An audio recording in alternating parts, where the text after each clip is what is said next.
प्रसून नामक राजा की एक बेटी थी जो बहुत ही सुंदर थी, पर बहुत घमंडी और बदमिजाज थी। उसे कोई भी व्यक्ति पसंद नहीं आता था। राजा उसका विवाह करना चाहता था, पर वह घमंडी लड़की हर लड़के में कोई न कोई कमी निकालकर उसके विवाह के प्रस्ताव को ठुकरा देती थी। उसकी बदमिजाजी से राजा बहुत परेशान था। उसने एक बार अपनी बेटी के लिए स्वयंवर रचाने का इंतजाम किया और दूर दूर के विवाह के इच्छुक नौजवानों को इस स्वयंवर के लिए आमंत्रित किया। इन सभी नौजवानों को उसने उनकी हैसियत के हिसाब से उनके स्थानों पर बैठाया। इसके बाद उसने अपनी बेटी को उन राजाओं और राजकुमारों की सभा में बुलवाया ताकि वह अपनी इच्छा से किसी को भी अपना पति चुने। पर राजा को तब अत्यंत दुख हुआ जब उसकी लड़की ने हर एक उम्मीदवार में कमियां निकालनी शुरू कर दी। उसके लिए कोई बहुत मोटा था तो कोई बहुत पतला, कोई बहुत लंबा था तो कोई बहुत छोटा, किसी की शक्ल मरीच की तरह पीली थी तो किसी की तरबूज की तरह लाल। इस तरह उस लड़की ने हर युवक में कोई न कोई कमी निकालकर उन सभी से विवाह करने से इनकार कर दिया। एक नुकीली ठुड्डी वाले राजा का तो उसने काफ़ी अपमान किया। वह लड़की उस राजा को देखकर बोली, इस राजा की ठुड्डी तो देखो, जैसे बत्तख की चोंच। इस घटना के बाद से उस राजा का नाम नुकीली ठुड्डी वाला राजा पड़ गया। राजा ने जब अपनी बेटी को सभा में आए हुए राजाओं और राजकुमारों का अपमान करते देखा तो वह गुस्से से लाल पीला हो गया और बोला, इस लड़की ने सभा में आए हुए मेहमानों का बहुत निरादर किया है, इसलिए अब इसे उस भिखारी से विवाह करना पड़ेगा जो भीख मांगने के लिए मेरे दरवाजे पर आएगा। इसके बाद उसने इस घटना के लिए सभी राजाओं और राजकुमारों से माफ़ी मांगी और आदर सहित उन्हें विदा किया। कुछ दिनों बाद एक भिखारी गायक राजा के महल के सामने गाना गाकर भीख मांगने आया। जैसे ही राजा ने उसका गाना सुना, उस भिखारी को अपने महल में बुलवाया। वह मैले कुचैले कपड़ों वाला भिखारी जब महल में पहुंचा तो राजा बोला, मुझे तुम्हारा गाना बहुत ही पसंद आया, मैं तुम्हें इसके बदले अपनी बेटी उपहार में देता हूँ। आज से तुम ही मेरी बेटी के पति हो। राजा की बेटी यह सब सुनकर हक्की बक्की रह गई और विवाह से इनकार करने लगी। पर राजा बोला, मैंने तेरे स्वयंवर वाले दिन कसम खाई थी कि मैं तेरा विवाह अपने दरवाजे पर आने वाले पहले भिखारी से करूँगा। आज मैं अपनी उस कसम को पूरा कर रहा हूँ। राजकुमारी का रोना धोना राजा के निश्चय को नहीं बदल सका। राजा ने उसी समय राजपुरोहित को बुलवाकर अपनी बेटी का विवाह उसी भिखारी गायक के साथ कर दिया। शादी के बाद राजा अपनी बेटी से बोला, अब तुम मेरी बेटी नहीं, एक भिखारी की पत्नी हो और भिखारी की पत्नी इस महल में नहीं रह सकती।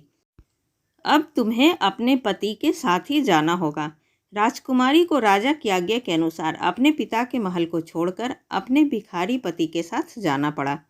उसे अपने पति के साथ पैदल ही चलना पड़ा क्योंकि राजा ने अपनी बेटी को कोई भी रथ या घोड़ा गाड़ी देने से इनकार कर दिया। जब भिखारी पति के साथ वह एक जंगल से गुजर रही थी तो उस राजकुमारी ने धीरे से पूछा, इतना सुंदर जंगल किसका है? यह जंगल नुकीली ठुड्डी वाले राजा का है। अगर तुम उससे शादी कर लेती तो यह सुंदर जंगल आज तुम्हारा होता। लड़की मन ही मन पछताने लगी और बोली, काश मैंने उस नुकीली ठुड्डी वाले राजा से शादी कर ली होती। जंगल से निकलकर दोनों एक बड़ी सी नगरी से गुजरने लगे तो राजकुमारी ने भिखारी पति से फिर पूछा, यह सुंदर सा नगर किसका है? पति ने जवाब दिया, नुकीली ठुड्डी वाले राजा की। राजकुमारी ने एक गहरी सांस भरी और बोली, काश मैं उसी राजा से शादी कर लेती। भिखारी ने जब उसे फिर यह कहते सुना तो बोला, मुझे यह बिल्कुल पसंद नहीं है कि तुम मेरी पत्नी होने के बाद भी किसी दूसरे आदमी के बारे में सोचो। आखिर में वे दोनों एक छोटे से कच्चे घर के पास पहुँचे। भिखारी पति बोला, यही हमारा छोटा सा घर है, इसी में हम एक साथ रहेंगे। वह घर इतना छोटा था कि दो आदमी मुश्किल से रह सकते थे। उसके दरवाजे इतने छोटे थे कि उसमें झुककर जाना पड़ता था। लड़की यह सब देखकर बहुत दुखी हो रही थी। उसने अपने भिखारी पति से पूछा, यहाँ के नौकर चाकर कहाँ हैं? भिखारी राजकुमारी का यह प्रश्न सुनकर बोला, कैसे नौकर चाकर? यहाँ तो सारा काम तुम्हें खुद ही करना पड़ेगा। अब तुम उठो और चूल्हा जलाकर कुछ भोजन आदि का प्रबंध करो, मुझे बड़ी भूख लग रही है। राजा की लड़की को क्या पता चूल्हे चौके का। वह यह सब सुनकर रोने लगी, क्योंकि उसे तो कुछ काम करना नहीं आता था। अब उस भिखारी को ही दोनों के लिए खाने को कुछ पकाना पड़ा। राजकुमारी भिखारी का बनाया हुआ रूखा सूखा खाना पाकर गंदे और सख्त बिस्तर पर लेट गई। उस बिस्तर पर उसे नींद नहीं आ रही थी। वह रह रह कर अपने आप को कोस रही थी, क्योंकि इस सब के लिए उसका घमंड जिम्मेदार था। अगले दिन उसके पति ने उसे सुबह तड़के ही जगा दिया कि वह जंगल से कुछ लकड़ियां चुनकर लाए। राजकुमारी को लकड़ियां चुनने के लिए जंगल में जाना पड़ा। इसी तरह रोते धोते कुछ दिन बीत गए। घर में जो थोड़ा बहुत खाने का सामान था वह भी खत्म होने लगा। तब भिखारी पत्नी से बोला, देखो, ऐसे हाथ पर हाथ धरे बैठे रहने से काम नहीं चलेगा। हम दोनों को कुछ काम करना पड़ेगा। मैं भीख मांगना नहीं चाहता, क्योंकि एक राजकुमारी मेरी पत्नी है। अब हमें कुछ ऐसा करना पड़ेगा जिससे हम दोनों इज्जत की ज़िंदगी बिता सकें। मैं जंगल से कुछ बांस इकट्ठा करके लाऊंगा, तुम उससे टोकरियां तैयार करना। इतना कहकर भिखारी जंगल से बांस इकट्ठे करने चला गया। वापस आकर उसने बांसों को बारीक बारीक छीलकर टोकरी बुननी शुरू की और साथ में राजकुमारी को भी बुननी सिखाई। पर सख्त बांसों से राजकुमारी के कोमल हाथों से खून निकलने लगा। राजकुमारी के जख्मी हाथों को देखकर भिखारी बोला, यह टोकरी बनाना तुम्हारे बस की बात नहीं। तुम रुई से सूत काता करो, मैं तुम्हारे लिए रुई और चरखा ला दूंगा। अगले दिन भिखारी अपनी पत्नी के लिए चरखा और कुछ रुई ले आया। पर जब राजकुमारी ने सूत काटना शुरू किया तो तकले से उसकी अंगुलियों से खून निकलना शुरू हो गया। यह देखकर भिखारी बोला, देखा, तुम किसी भी काम के लायक नहीं हो। तुमसे शादी करके तो मैं बहुत बड़ी मुसीबत मोल ले ली। अब मुझे कोई और काम ढूंढना पड़ेगा जिसे तुम आसानी से कर सको और तुम्हारे हाथों से खून भी ना निकले। मिट्टी के बर्तन बनाने का काम ही तुम्हारे लिए सबसे ठीक रहेगा। मैं मिट्टी के बर्तन बनाऊंगा और तुम उन्हें बाजार में बेच कर आना। राजकुमारी ने सोचा कि अगर वह बाजार में बर्तन बेचने बैठेगी तो राज्य के लोग उसे पहचान जाएंगे और सब लोग उस पर हंसेंगे। उसने यह बात अपने पति से कही, पर उसने उसकी एक न सुनी और अपने बनाए हुए मिट्टी के कुछ बर्तन देकर बेचने के लिए उसे बाजार भेज दिया। भूखे मरने से अच्छा तो बेइज्जती सहन करना था। शुरू के कुछ दिन तो राजकुमारी के सारे बर्तन हाथों हाथ बिक गए और सुंदर बर्तनों के मुँहमांगे दाम उसे मिल गए। पर एक दिन राजकुमारी अपने बर्तन लेकर बाजार के एक कोने में बैठ गई। एक दिन एक शराबी सैनिक उधर से निकला। उसका घोड़ा इस लड़की की दुकान से टकराया और सारा सामान टुकड़े टुकड़े हो गया। राजकुमारी घबरा गई और रोने लगी। वह बोली, अब मेरा क्या होगा? मेरे पति क्या कहेंगे? वह भागी हुई घर गई और पति को सब कुछ बताया।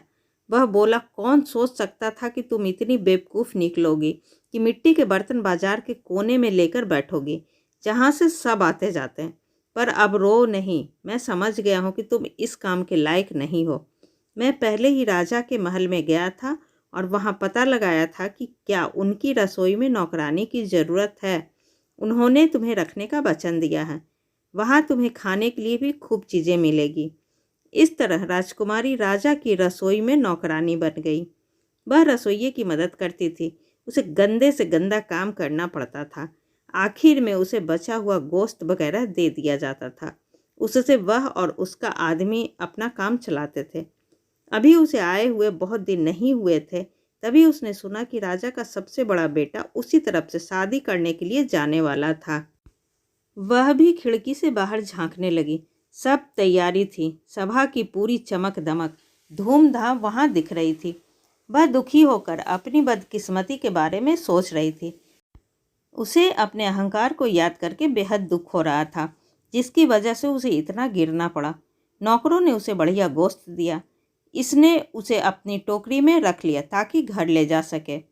जब वह बाहर निकल रही थी तभी अचानक राजा का पुत्र मखमली और रेशमी वस्त्र पहने, गले में सोने की जंजीर डाले हुए वहां आया। जब उसने उस खूबसूरत महिला को दरवाजे के पास खड़ा देखा तो उसने उसका हाथ पकड़ लिया और उसके साथ नृत्य करने के लिए कहने लगा, लेकिन उसने इनकार कर दिया और डर गई। क्योंकि उसने देखा कि वह नुकीली ठुड्डी वाला राजा ही था, वह प्रेमी जिससे उसने घृणा के साथ अस्वीकार कर दिया था। उसने अपने आप को छुड़ाने की बहुत कोशिश की, परंतु वह उसे हॉल में खींच कर ले गया।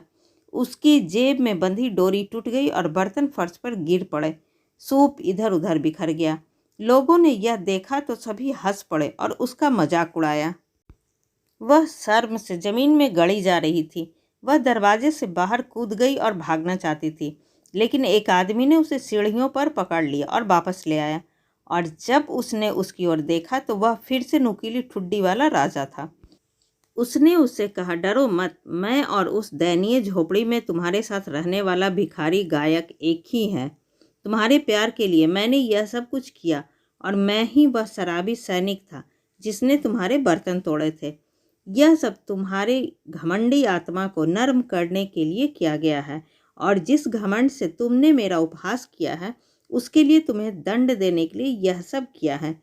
तब वह फूट फूट कर रोने लगी और कहने लगी, मैं गलत थी और आपकी पत्नी होने के योग्य नहीं हूँ। लेकिन उसने कहा, धैर्य रखो, बुरे दिन बीत चुके हैं, अब हम अपनी शादी का जश्न मनाएंगे। तब नौकरानियाँ आई और उसे सबसे शानदार कपड़े पहनाए। उसके पिता और उसका पूरा दरबार आया और नुकीली ठुड्डी वाले राजा के साथ उसके विवाह में उसकी खुशी की कामना की, और उनकी सच्ची खुशी अब शुरू हुई। ऐसी ही अच्छी और ज्ञानवर्धक कहानी सुनने के लिए प्लीज़ आप मेरे चैनल को सब्सक्राइब ज़रूर करें। तब तक के लिए बाय बाय।